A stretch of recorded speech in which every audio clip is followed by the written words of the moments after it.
Welcome back to the bench, everyone. This video is going to be a little different today. I have been gone for quite a bit. Not that I haven't been working on things, but I have a multitude of projects going on right now, and I just wanted to get you up to speed on what I have been doing. For one thing, yes, I have been doing a little bit of work on the Predicta tandem.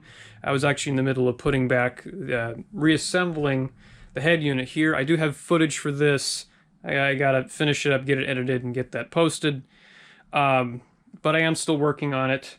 The main thing I'm working on right now, though, is organization. I'm getting to the point where I am just surrounded by way too much stuff. And this is something that I want to bring up to any new radio or electronics collectors, is that it is very, very easy to get overwhelmed by stuff. And keep in mind, this disaster you see here is just the normal state of my bench. Any flat surface automatically accumulates crap. That just happens. The main thing I'm talking about is when the bench stops being enough space and you wind up having to spill out over to the floor. And it gets hard to walk around things. And then I'd had this beautiful dedicated shelving unit built to store all my tabletops that I wanted to keep. So if I bought something new, I had to get rid of something I already owned. That system works great until I start taking things apart and then putting the chassis on the floor and the cabinets in the living room. And it just becomes a disaster. So when I started radio collecting, I did it because I found stuff that was cheap. Not to say that's not a bad way to get into it, finding inexpensive radios to start on, but it can lead you down a bad path. I wound up buying just about anything I could get my hands on that was inexpensive. And I really, really, really have to caution people against doing that because it is a great way to wind up with a stack of mostly worthless crap. The reality is a lot of the radios out there that are actually cheap are because no one wants them. Now, if you like them, then it doesn't matter. But the reality is if you're trying to do resale value, then most everything there is out there, you're never going to get your money back on it. I don't work on stuff with the intention of making money on it. I have the things that I like because I like them. That's pretty much every collector. But it is very easy to get stuck on the collecting phase and then never moving past it. And you wind up having too much stuff. And especially when it starts spilling out into the floor and everything is when it becomes a problem. For example, I have a lot of test equipment. I collected test equipment that I thought looked neat. The reality is I don't use any of this stuff. The few things that I'd want to keep, like the Hickok RFO5, maybe the RCA W56, they're there because they're unusual, they're interesting. But I have a lot of things that are just utterly superfluous. I don't need another, 5-inch scope or this Dumont World War II, actually, or this 505A. I don't need that many scopes. Most of the time, I'm just using my B&K triple channel over there for most everything I have. I have a lot of stuff that I just picked up because I thought it was neat and didn't cost a lot of money. And I gotta say, you really need to try to avoid that. Especially if you don't have a lot of space. I'm lucky that I have a basement that I could throw all this crap into. Most folks are not that lucky. Maybe you only have an apartment, and it is really easy to get overwhelmed fast. So I would suggest, if you're going to get into the radio or TV collecting hobby, maybe narrow down your interests. That's the big thing. I started to cast a fairly wide net on basically anything that was a radio. And then as I started collecting, I realized that more than anything, I really liked the period of the 1930s, about 1935 to 1939-ish. I have some stuff that's a little newer than that. I have some stuff that's a little older than that. But by and large, this is the area that I and a lot of other radio collectors like. So whenever I would go to shows, I would basically ignore anything that didn't fit in that realm. And then I narrowed it down to it had to be things that had unusual features or had unusual cabinet styling. Like the Silvertone with the trapezoidal case, or my personal favorite, the unusual manufacturers like Fairbanks Morse.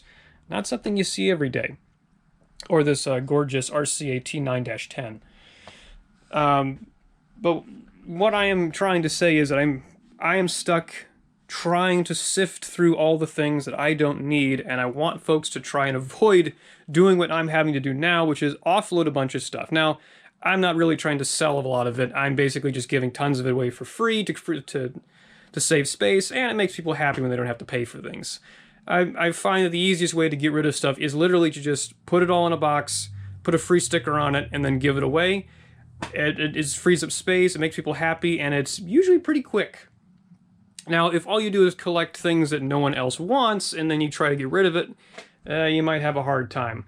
I'll actually show you what I mean here in a second. But first, we need to say hello to the overseer.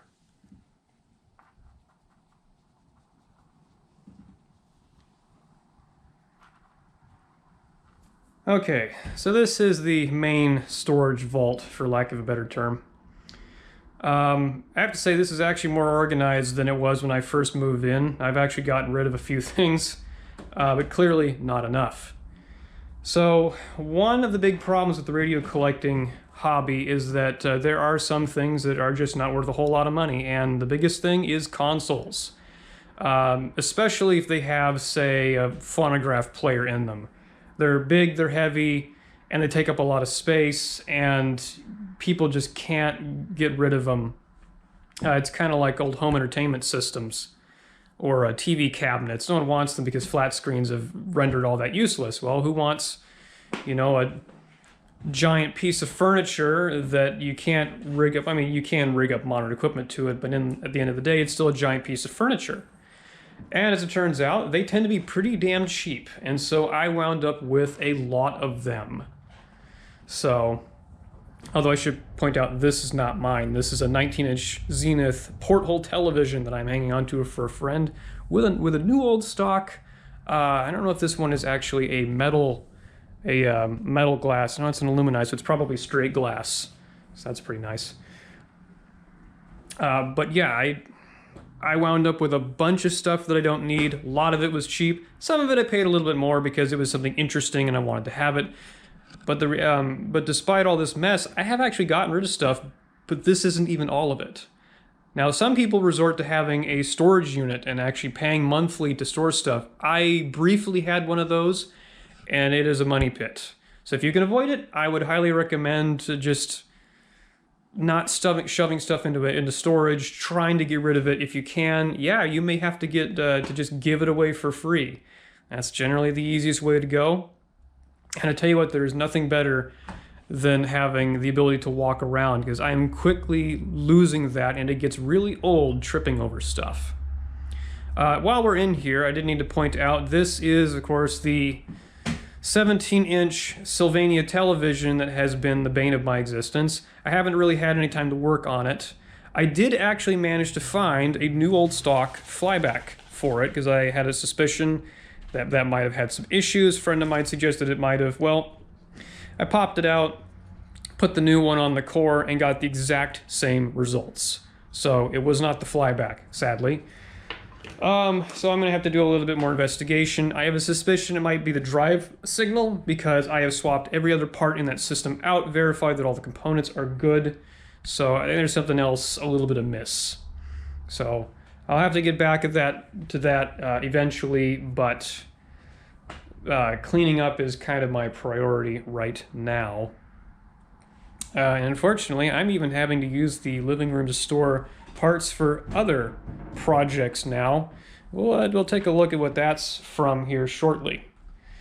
But now I want to move on to what I am in the middle of working on right now. So this absolute disaster here used to be the area that I was able to do cabinet refinishing in. Although, to be honest, I think I've only actually refinished one cabinet down here, but it was supposed to be my primary workspace. And there is just no way in hell I can do anything in here right now. In fact, I've tripped over things more than once just getting in and out of it on a daily basis. And when I moved in, this basement did actually have a number of built-in storage cabinets. This was one of them. I've just taken it down. The owner of the house was a bit of a woodworker, and he built quite a few cabinets. There used to be a large one, about 8 feet long, attached to here, and there are still some cabinets mounted all the way at the back of the room in there with sliding doors and everything, and it's surrounded by garbage. Mostly because I moved it in front of it, because, again, I needed space. So while the cabinets were nice, they were not really built. I shouldn't say they weren't built well. They were built with scrap wood for one thing, but they didn't offer good storage. For the amount of space that they occupied, they did not provide enough utility. They didn't really have a lot of shelves in them. A lot of the stuff I had wasn't stored well, wasn't consolidated in smaller boxes.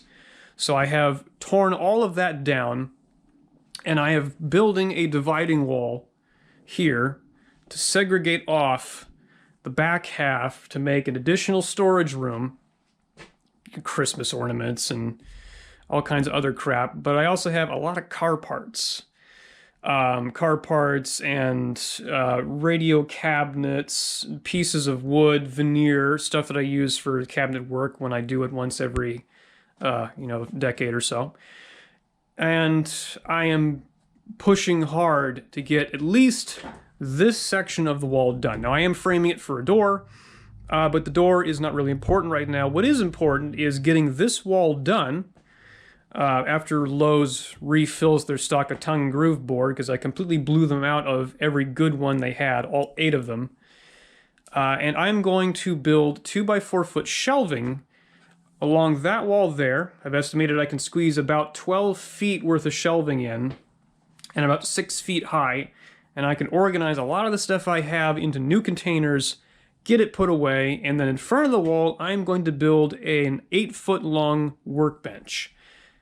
Now, yes, I do already have a 16-foot workbench in my electrical shop, but that is mostly for clean work. I do some machining occasionally. I've gotten it's an incomplete lathe because I ran out of space to work on it. I also have a mill, and the mill takes up space, and I don't have a place to actually work on things. So usually if I'm machining something, I wind up taking it into the electrical shop and working on it in there, having to push aside the radio or TV I'm working on at the time. And it would be much easier if I had a place to do dirty work, painting, using brake cleaner on stuff. If I need to tear a carburetor apart, I'm doing it on that table. I should be able to do it on a different surface that I'm not going to get, that I don't feel bad about getting nasty. I try to avoid to do anything involving lots of chemicals on the radio bench if I can avoid it. And plus, I have a vise. I have a benchtop drill press. I don't have a bench to mount any of those to. I have a vise. It's down there on the floor, and when I need to use it, I step on it and hold it in place with my foot, and it's abysmal. So I'm going to build a bench. I'm going to have space for all my power tools, space to be able to do things, and hopefully, and there's a lot of stuff in here that's going to go away, I'll be able to have enough storage to put away all of my additional parts, additional radio equipment, and make it so that I can actually use the space to get things done. Because I'm absolutely overwhelmed. I cannot get things done surrounded by a disaster like this. It's gotten bad. So again, I am cautioning people getting into this hobby. It is very easy to go overboard and wind up like me. Now, I should preface that by saying I have more than just one hobby. I'm into old cars. I'm into old radios and television stuff. I like old machinery.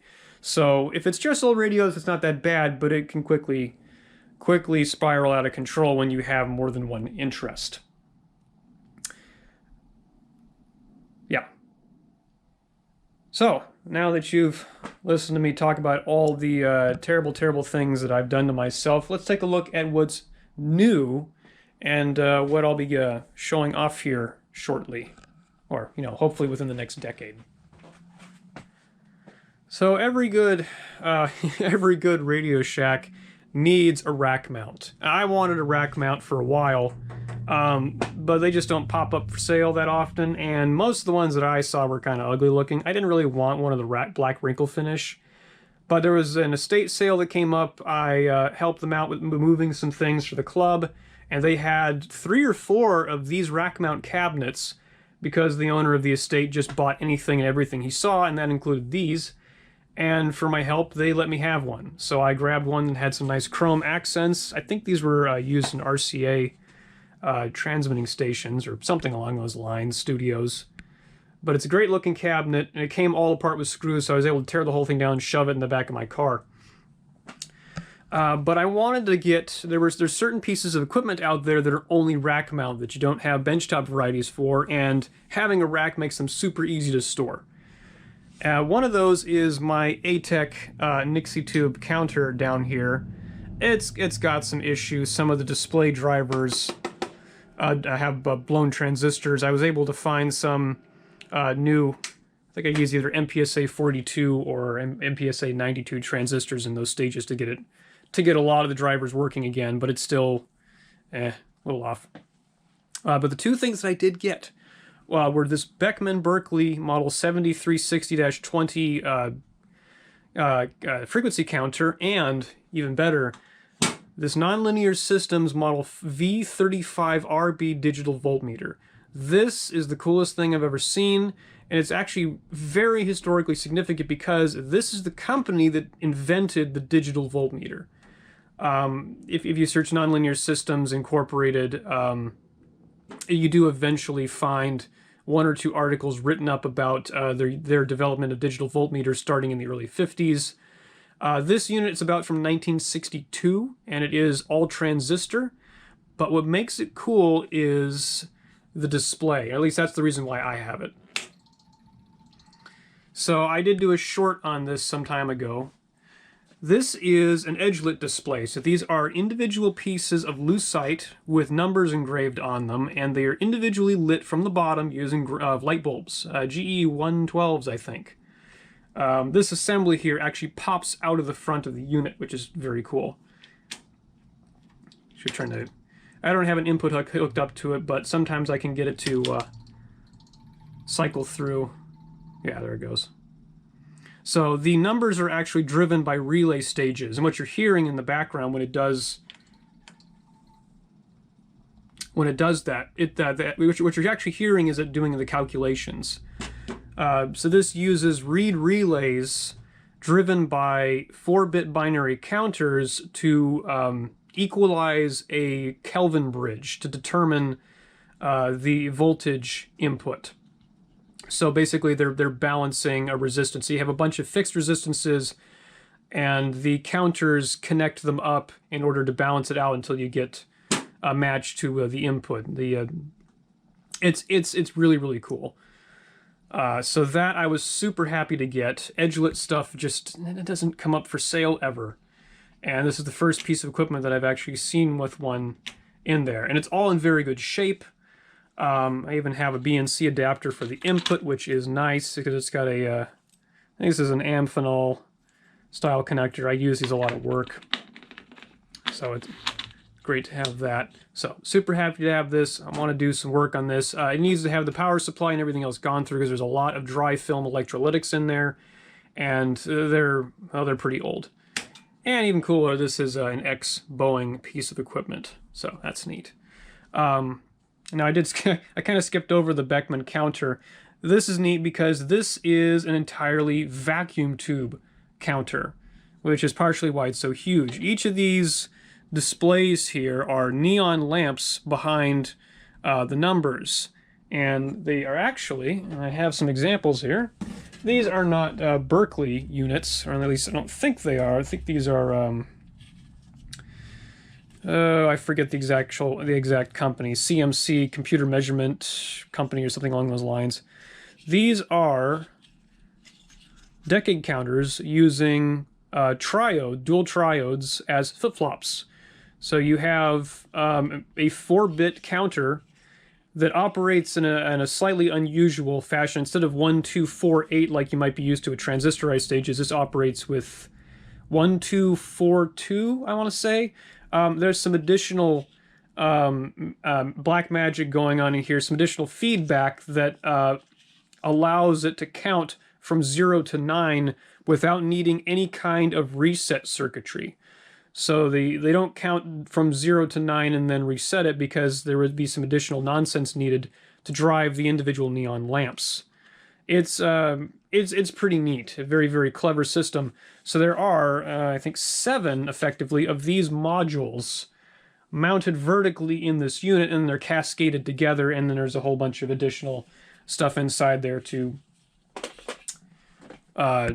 deal with the input that you're working with. So this is cool. Unfortunately, I don't have a power cable for this. I would love to test it, but I cannot. It uses one of the NEMA twist locks on the back. It's recessed, so I need to get one of those plugs and make my own cord for it. And then, of course, being vacuum tuned, I need to go through and take a look at the capacitors. I believe a lot of them in here, though, are early film, but the power supply in particular, I need to keep an eye on because there's a lot of tubes in here and it takes a lot of current to run it. So that's going to do it for all of the electrical stuff. I mentioned there is one last big project that I am working on. So obviously, anybody that collects 1930s radios needs to have an appropriate ride to go with it. This is the big project that I'm going to be plugging away at for, well, obviously many years to come. But I have a bit of a deadline I'm trying to meet to get it on the road. This is a 1930 Franklin. Specifically, it's a Model 145 5-passenger sedan, code 11. This is it's a luxury car, but what makes it particularly unique is the engine. Franklin was the primary U.S. manufacturer of air-cooled cars from 1902 to 1934. Estimates put them at about 150,000 cars or so, and the club estimates there's maybe 3,700 total cars known to exist. Again, there's probably still lots of them out there that have not been added to the Franklin register. So it's... yeah.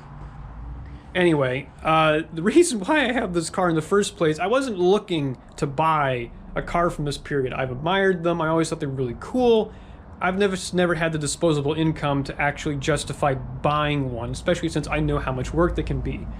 I have a car from the 60s that I've worked on that the steel needs a lot of help, a lot of rust damage, and I've done a lot of mechanical work on it. Cars from this period, they have wood in the bodies. This car needs some wood repair. Parts can be hard to find, especially if it's a smaller manufacturer like Franklin.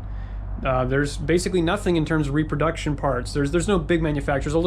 There's club members that make small pieces, and there's people that are dedicated to finding cars and parting them out to keep the other ones on the road.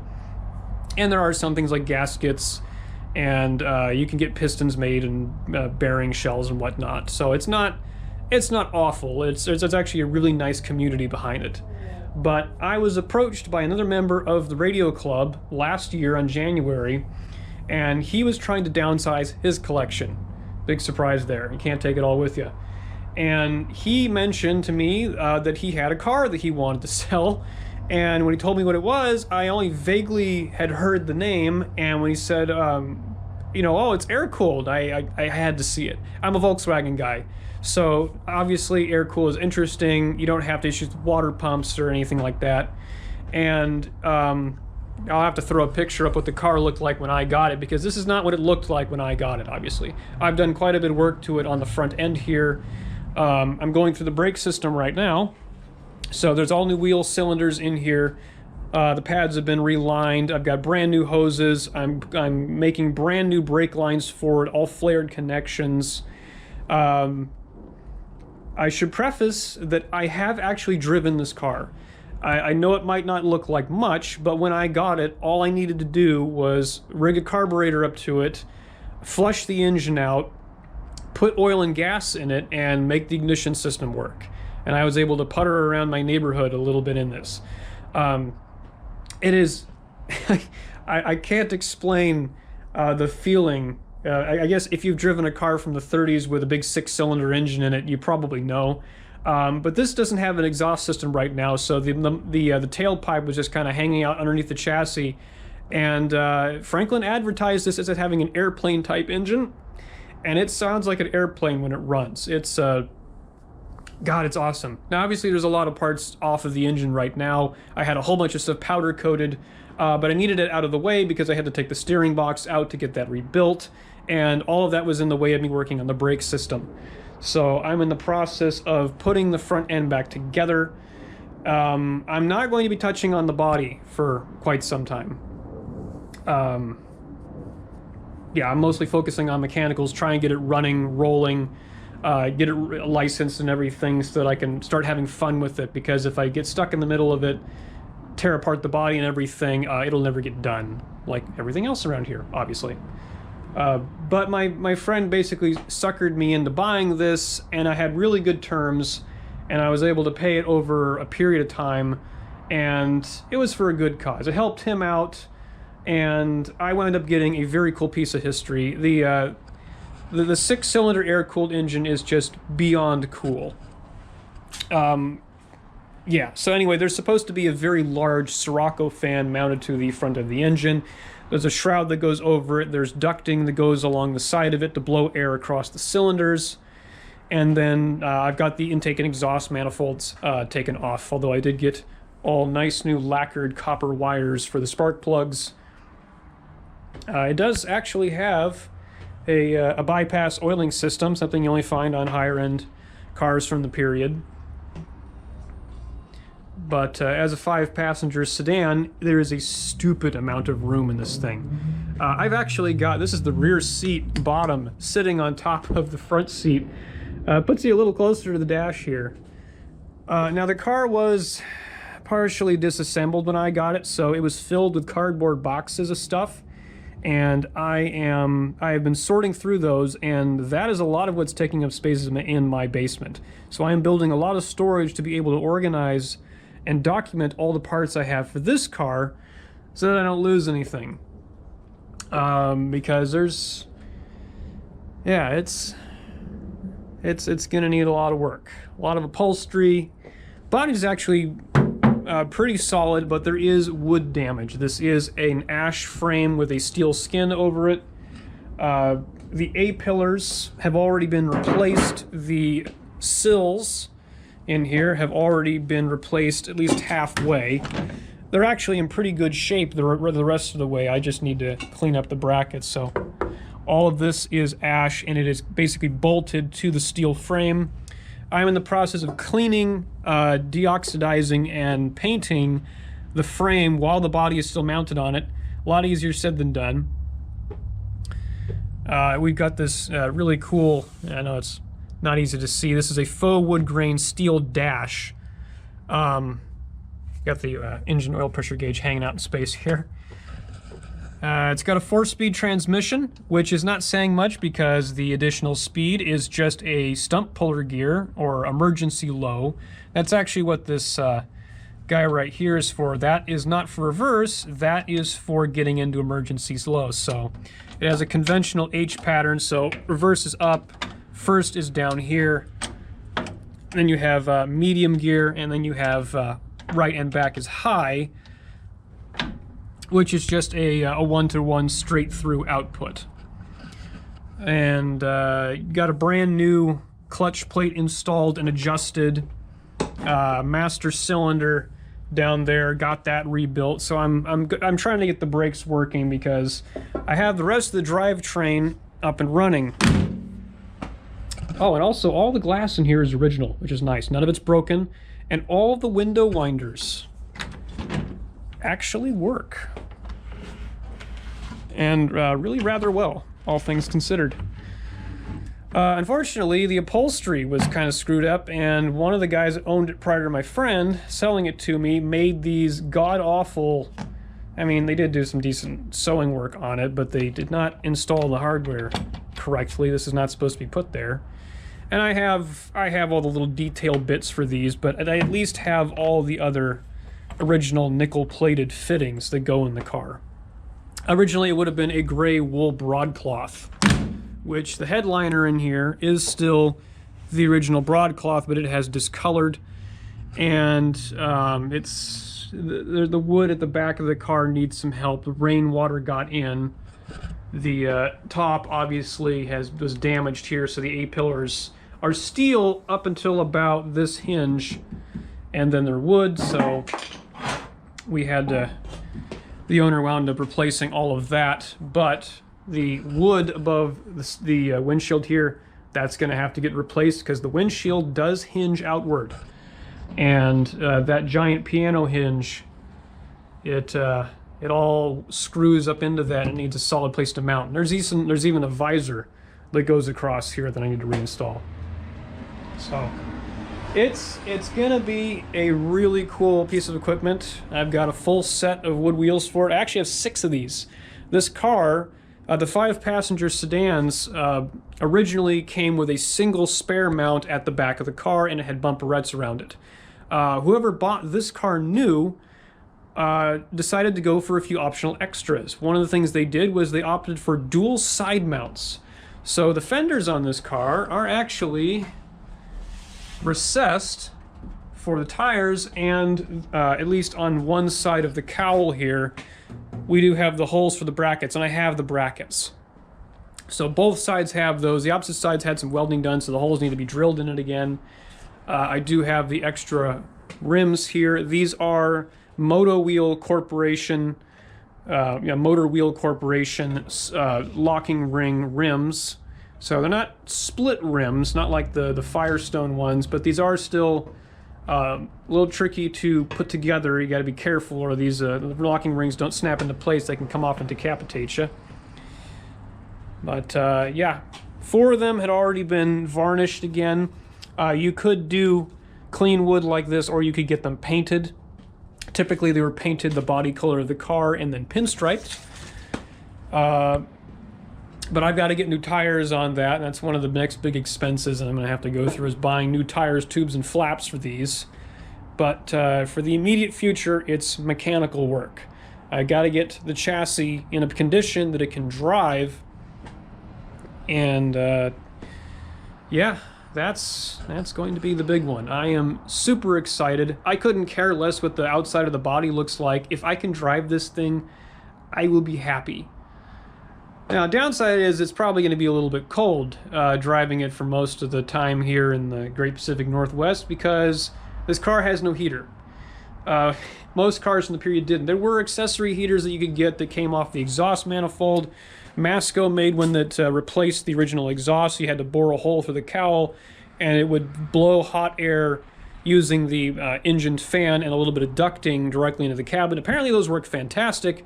They're also really expensive should you find one. Yeah, the only one I ever saw for sale was about 400 bucks. They also made one that wrapped around the tailpipe and had to have air ducted from the fan all the way down underneath the chassis. I've never seen one of those for sale. So I'll probably just have to suck it up and wear nice clothing and bundle up a little bit. But it should be a lot of fun to drive. Oh, and I forgot to mention, because we have dual side mounts, there is no spare tire carrier on the back of the car. Instead, I don't know if I can see this here. There's not a lot of light back here.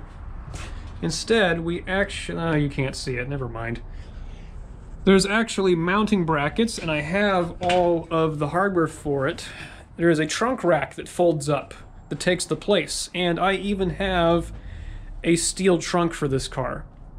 So it's gonna look something. It's gonna look sharp, or at least I hope it does. There was a lot of duct tape on here holding the windshield together. There's still duct tape holding the glass in the back together. But this is gonna be a lot of fun. But this is where a lot of my effort's been going. Is I've been trying for the past few months, been trying to get the mechanicals of this car sorted out, so that I can get all of the legal stuff dealt with for this car and get it on the road safely. But I think that's going to do it for now. I hope you enjoyed taking a look at this, and I'm sorry if I put you to sleep during the first half of the video, but I've got a lot of stuff to do, and I've got a lot of cleaning to do, so yeah. Anyway, next time we should be looking at the Philco Predicta again, hopefully. And I appreciate you sticking around. Thanks for watching.